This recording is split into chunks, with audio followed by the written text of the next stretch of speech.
తాకట్టులో ఉన్న బంగారాన్ని విడిపించి ఆ రోజున్న మార్కెట్ ధర కట్టి మిగిలిన డబ్బును మీకు అందిస్తుంది కొమ్మూరి గోల్డ్. నమస్తే, నేను ముఖేష్. ఈరోజు మనతో పాటు ఉన్నారు బ్రహ్మశ్రీ నానాజీ పట్నాయక్ గురువు గారు. నమస్కారం గురువు గారు. శ్రీమాత్రే నమః. సార్, ముఖ్యంగా 12 రాసులు ఉంటాయి. ఈ 12 రాసుల వారు కూడా ఈ లలిత సహస్రనామాల్లో ఒక్కొక్క రాశి వారి ఏ శ్లోకాన్ని జపిస్తే బాగుంటుంది? మొదటిగా మేషరాశి వారికి లలిత సహస్రనామంలో ఏ నామం చదివితే బాగుంటుంది? తప్పకుండా అండి. ఇక్కడ ఏంటంటే ఒక నామం స్మరించడం ద్వారా లేకపోతే ఒక దానాన్ని ఇవ్వడం ద్వారా మన కర్మలు అనేవి తగ్గడము, మంచి బెటర్ లైఫ్ అనేటువంటిది వస్తూ ఉంటుంది. అయితే మీరు లలితా సహస్రనామాల గురించి తీశారు కాబట్టి ఎప్పుడైనా గుర్తుపెట్టుకోండి, లలితా సహస్ర రహస్య నామాలు వాటి పేరు. అంటే బయటికి చూడడానికి నామాల్లాగున్నా దాని అంతర్గతంగా అమోఘమైనటువంటి శక్తి పొందున్నాయి ఆ నామాలు. ఎందుకండి అంటే ఇప్పుడు మనకి ఒక్కొక్కరు రచించినవి ఒక్కొక్క ఎనర్జీ ఉంటుంది. ఎలా అంటే ఇప్పుడు నేను ఒక లెటర్ మీద సంతకం పెట్టి ఇచ్చాను.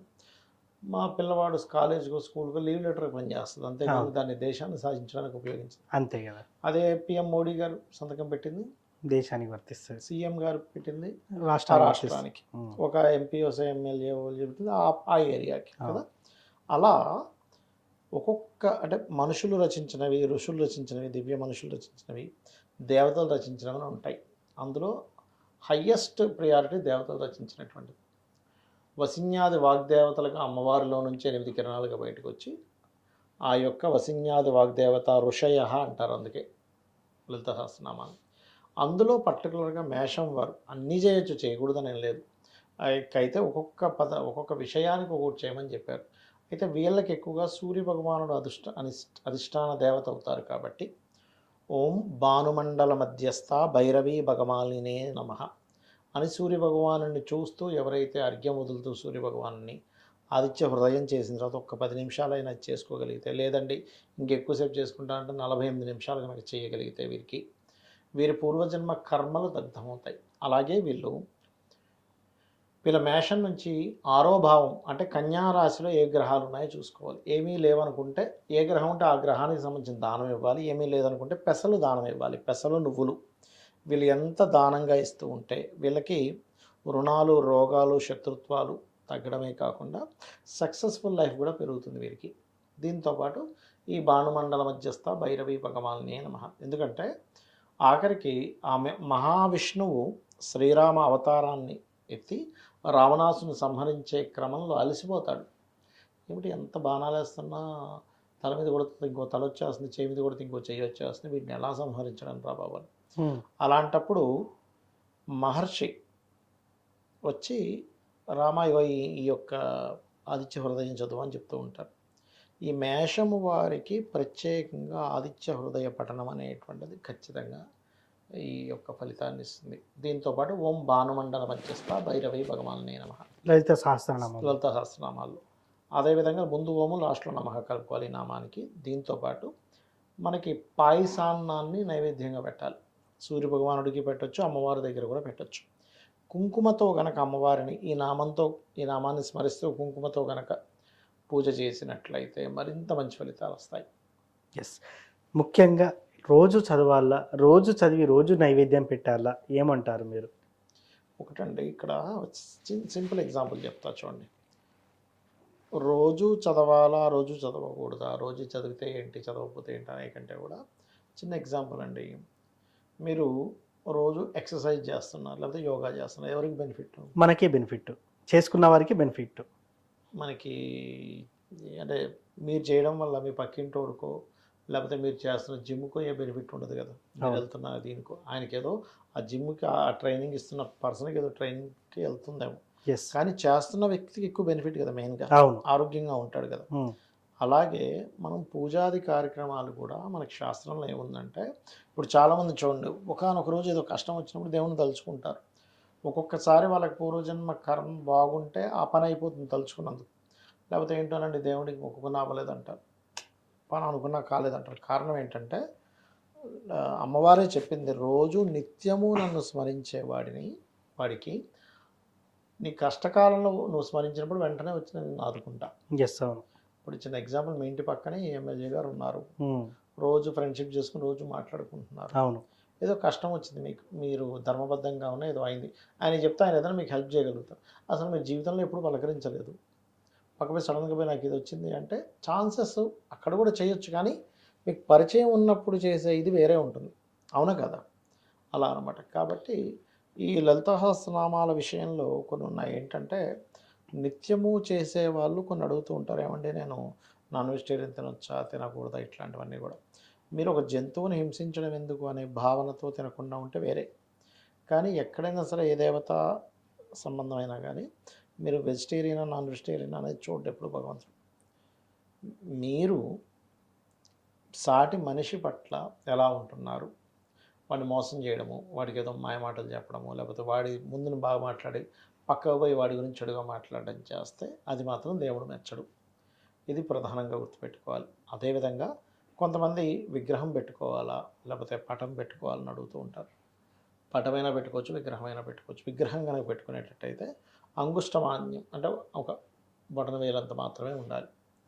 బొటన వేలు కంటే పెద్దది విగ్రహం కనుక ఇంట్లో ఉన్నట్లయితే నిత్య నైవేద్యము చేయాలి అంటూ ఉంటారు. అంటే మీరు వండినటువంటి అన్నాన్ని నైవేద్యంగా పెట్టి అమ్మవారు చూపించి నివేదన చేసి తీసుకోవడము, లేదా కొబ్బరికాయ కనీసం కొట్టాలి ఇంట్లో, లేదంటే ఏదైనా ఫలమైనా సరే పెడితే చాలా మంచిది అని చెప్పి శాస్త్రవచనం. ఇది ప్రధానంగా గుర్తుపెట్టుకోవాలి. సార్, ఏది ఏమైనప్పటికీ కూడా ఖచ్చితంగా అందరికీ వ్యక్తిగత జాతకం ఇంపార్టెంట్. వ్యక్తిగత జాతకం ఆధారంగానే ఈ రాశి ఫలాలు కానివ్వండి. జాతకం లేని వారు కూడా ఏం చేసుకోవాలంటారు? చాలామందికి జాతకాలు ఉండవు, కొంతమంది పూర్వం కొంతమంది రాస్తారు, కొంతమంది రాయరు. సో అలాంటి వారు మరి వాళ్ళ ఐడెంటిటీని కనుక్కోవడం ఎలా, అంటే వాళ్ళ వ్యక్తిగత జాతకం కనుక్కోవడం ఎలా అంటారు? అంటే ఒకటండి, వ్యక్తిగత జాతకం అనేటువంటిది వాళ్ళు పుట్టినటువంటి డేటు టైము ప్లేస్ని బట్టి తెలుసుకోవాలి ఒకటి.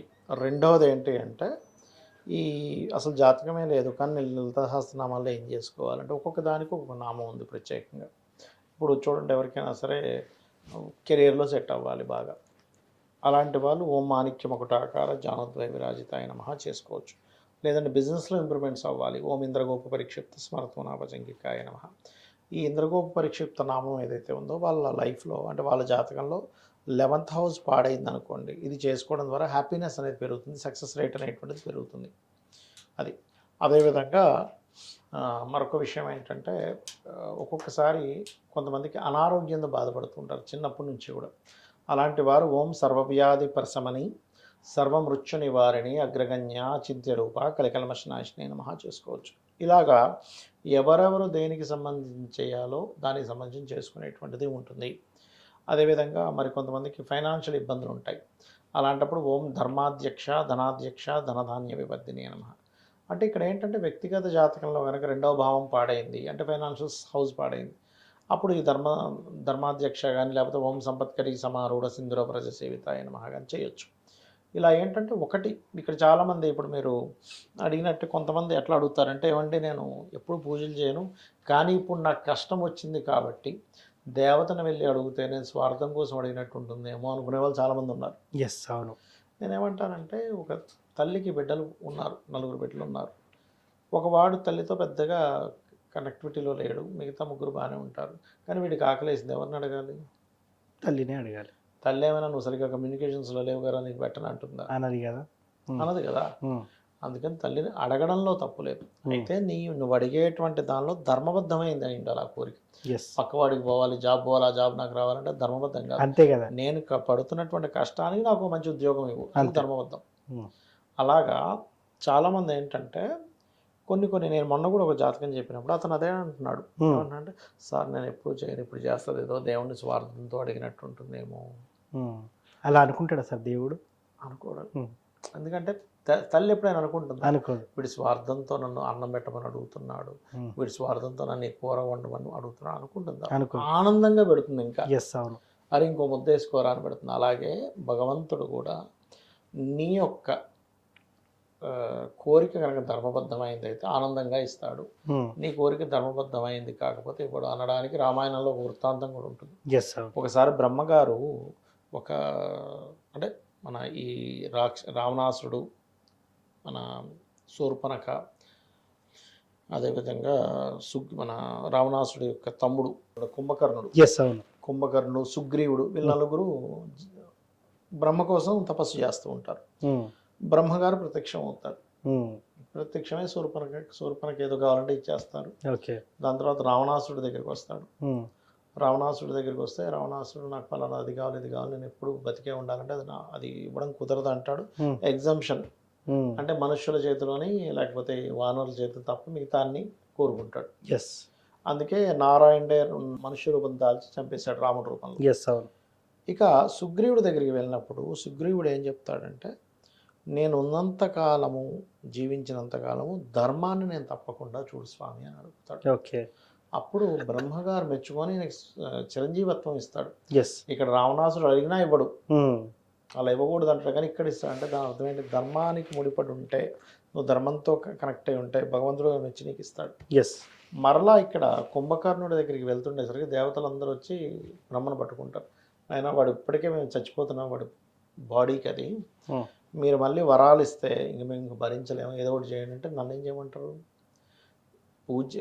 జపం చేశాక నేను రావడం వరాలు ఇవ్వడం నా యొక్క డ్యూటీ, తప్పదు అంటే సరే ఏదో ఒకటి చేయండి అంటే అప్పుడు సరేలే అని సరస్వతీదేవి చెప్తే సరస్వతీదేవి కుంభకర్ణుడి యొక్క ఆలోచనలోకి నాలుక మీదకి వస్తుంది. ఎస్. వచ్చి ఇతను ఏం వరం కావాలంటే ఆవిడ మార్చేస్తుంది. ఎట్లా అంటే నిద్రపోయేలా చేయి, మంచి నిద్ర పట్టేలా చేయి స్వామి అని. తదాస్తు అంటాడు. వాడు 24 గంటలు నిద్రపోతుంటాడు. అంతే. సో ఏది కోరుకుంటే అదే అన్నట్టు ఇంకా. అలా ఏంటంటే మనం చేసిన జపానికి మనం చేసిన పూజకి రుణం ఉంచుకోకూడదు కాబట్టి అమ్మవారు ఇస్తుంది. ఎస్, అవును. దాన్ని మనం తల్లిగా భావించినప్పుడు స్వార్థము అనుకో. మీ భావన తల్లి లేదా తండ్రి అనే భావంతో ఉన్నప్పుడు మీకు స్వార్థం అని అనిపించదు ఫస్ట్. ఎస్. ఎప్పుడైతే ఎక్కువగా స్పిరిచువల్లోకి వెళ్ళిపోతారో ఆ స్వార్థంగా అసలు కోరిక కోవద్దు ఫస్ట్. ఎస్, అవును. అది. సో ఏ లలిత సహస్రనామంలో ఏ నామాన్ని చదివితే ఎటువంటి ఫలితాలు ఉంటాయి, అదేవిధంగా జాతకం లేని వారు ఎలా జాతకాన్ని తీసుకొని ఐడెంటిఫై చేసుకోవాలనేది ఫుల్ క్లారిటీగా ఇచ్చారు సార్. ధన్యవాదాలు. శ్రీమాత్రే నమః.